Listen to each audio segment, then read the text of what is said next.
You see, saba actually was a very noble idea. Saba was meant to bring the people together for a common cause. And this cause was change. And we decided that we would go to Kamkunji grounds, which is historical grounds. This is where the last Kenya African Union meeting was held in 1952, before the declaration of the state of emergency. And that is again where, when they allowed for formation of political parties, again, the first rally of KANU was held in Kamkunji. So Kamkunji, that's also why eventually when they lifted Section 2A and allowed for formation of political parties, and the first party to be registered was the Forum for Restoration of Democracy. The first rally was held at Kamkunji. So we say that the Kamkunji has got a historical meaning, and that's why we wanted to go there. So what we're saying is that if you want to remember Saba, then we go to Kamkunji. I always go to Kamkunji, even quietly, but I always go there on Saba Day to just go and remember the people who lost their lives there. So my idea would be we go to Kamkunji tomorrow, because if you're talking about protesting, you are protesting, where is this protest going to start? And where is it going to? My view would be the road should lead to Kamkunji. And then in Kamkunji, people meet there and pass a resolution. This is what we want, the Kenya we want. To me, that would be the best way to remember people who have died fighting for the right of the people of Kenya. Kenyan people have been struggling for a long time. You know, when Kenya got independence, it was a multi-party system, and it was a parliamentary also system of government. We had two political parties. But over the period, the opposition party, KADU, disbanded and joined KANU. But then in 1966, an opposition party was formed, KPU. KPU again was banned in 1969. So from 1969, Kenya had a de facto one-party system of dictatorship. That went on until 1982. Of course, in that period of time, several people tried to form political parties, but they were not allowed. And we intended to form another one in 1982. But in order to prevent that from happening, an amendment was removed in Parliament to create what was known as Section 2A, which made Kenya now a de jure single-party dictatorship. From that time onwards, of course, there was other developments which were basically eroding people's rights in the system. In 1988, they came up with what they called direct democracy, 1988 elections, which was called the Mulolongo system, where people were supposed to, in preliminary elections, people would go and would queue behind candidates. Then the candidates, the delegate would be counted. And anybody who got more than 50% of the votes would be declared automatically elected without having to go to the polls for balloting. This Mlolongo system was abused seriously, and it caused quite a lot of dissension. A number of people who were not wanted by the system were rigged out in 1988.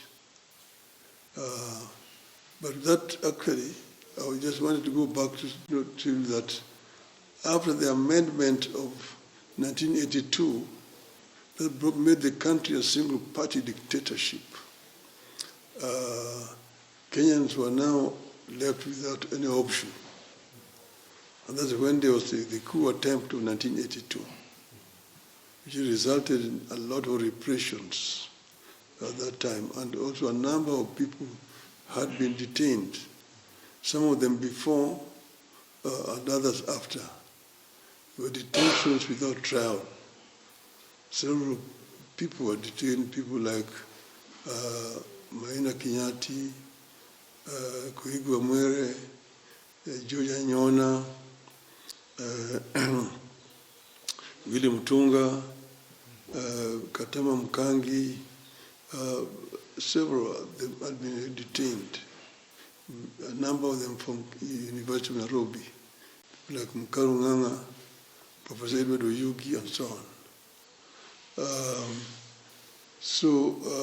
I want to say that the political system itself had become very repressive indeed.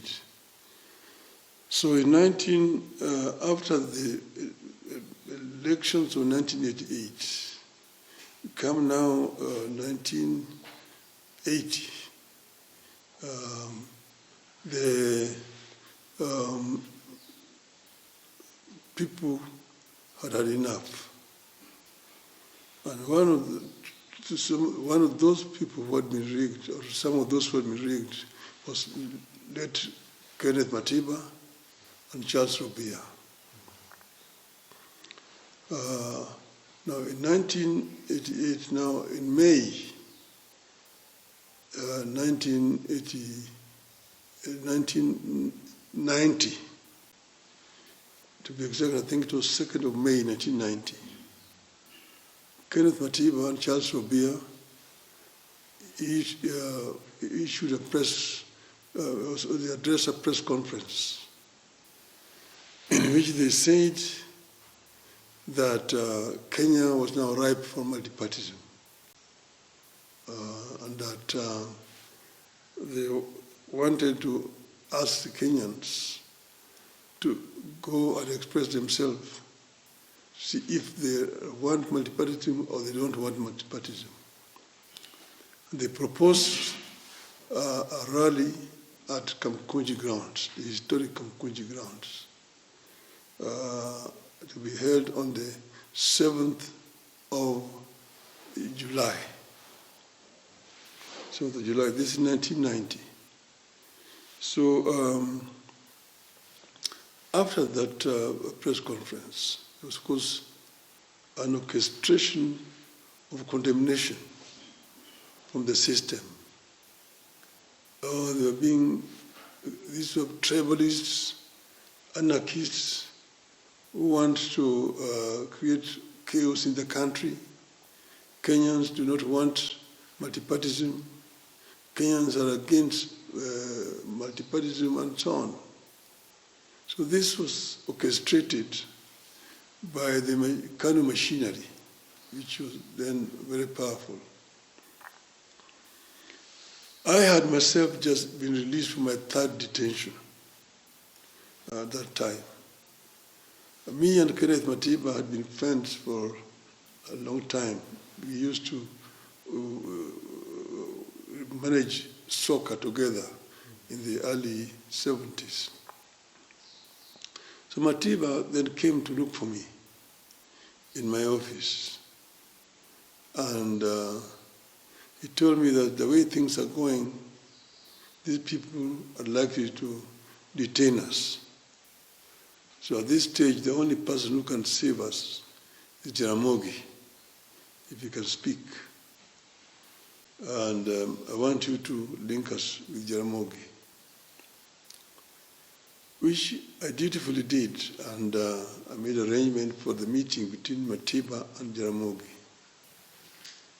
Matiba came, and then he explained to Jaramogi that you were like a cock that crew too early when most of Kenyans were deep asleep.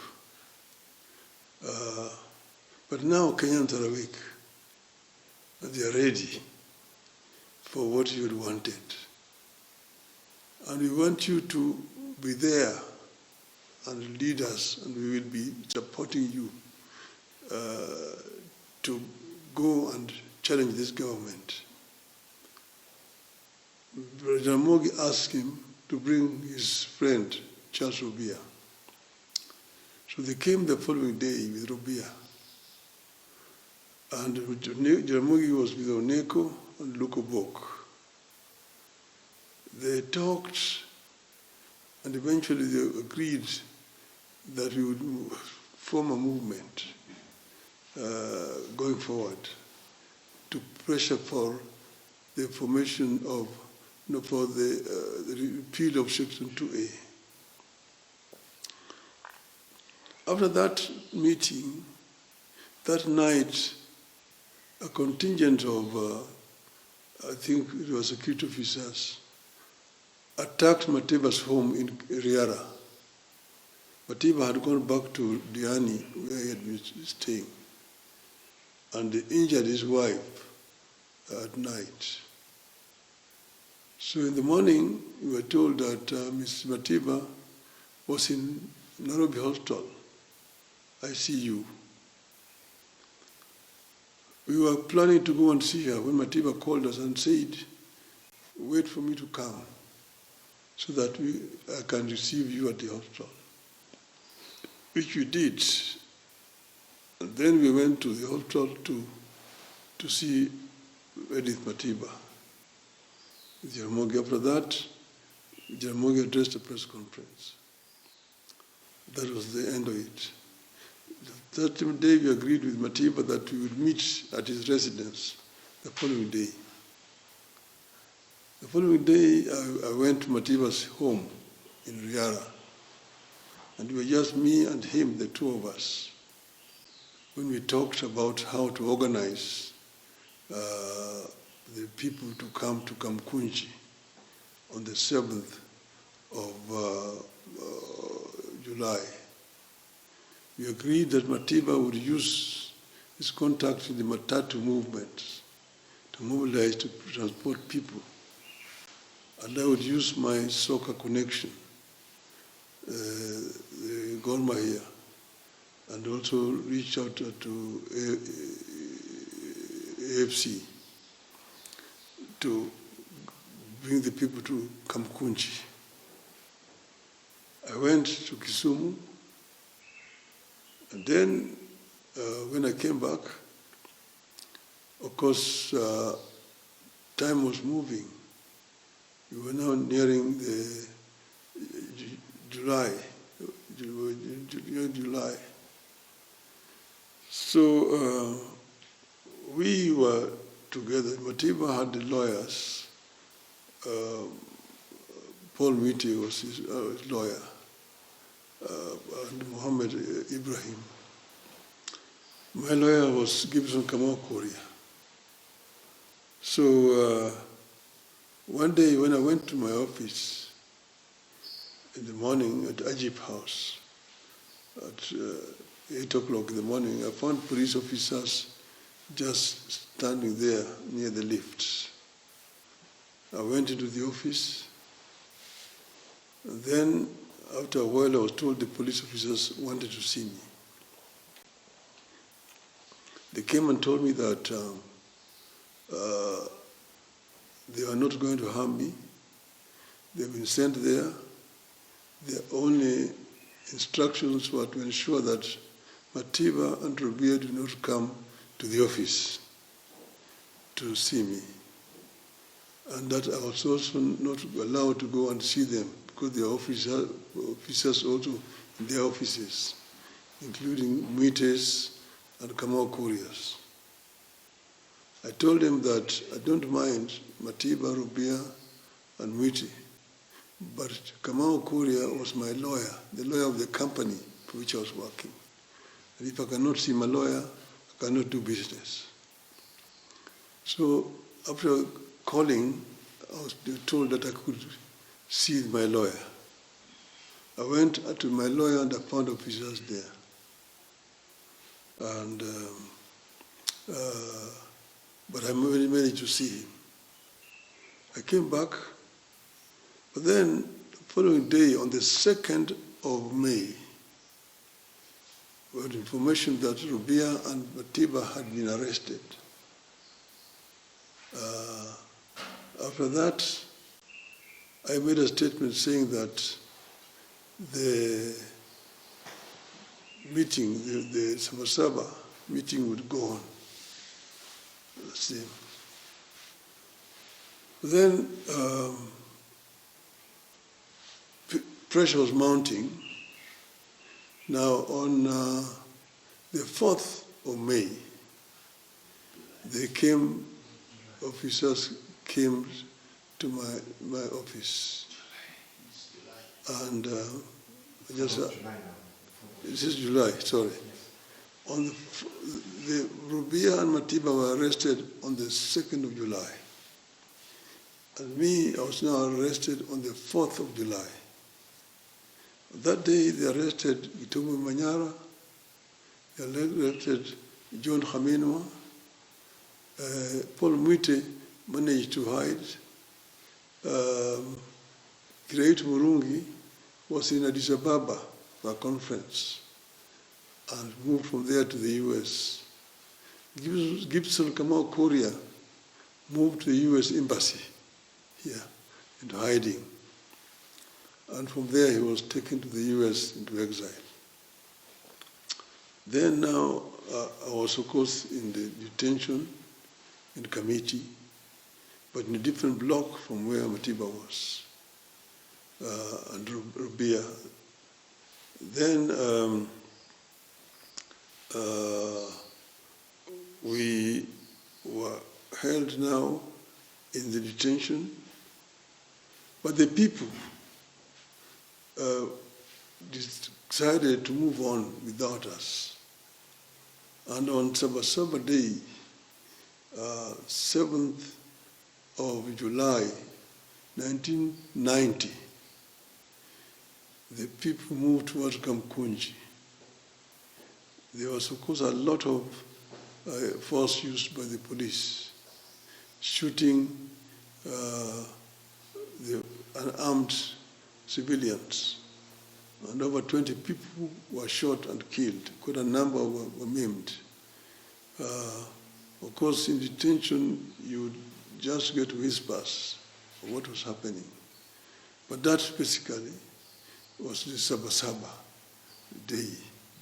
How it was. There have been stories being told about the other event. You can see some pictures which are in the press, like today. Some of the people on the back of the truck, Shikuku and Orengo. That picture was on 16th of November, 1991. That is not Saba. Saba was 7th of July, 1990. You see, and it is what actually gave rise eventually to Ford. So when we were released in 1991, then by that time we found when our people who had remained behind had tried to form the National Democratic Party and had been denied registration. And after that, they went to court. And when they went to court, they were not, the court, of course, could not change anything because they said that the Constitution tied their hands. And it was after that And we then decided that we form a pressure group. And this pressure group, this time, we sat down, we were 5 of us.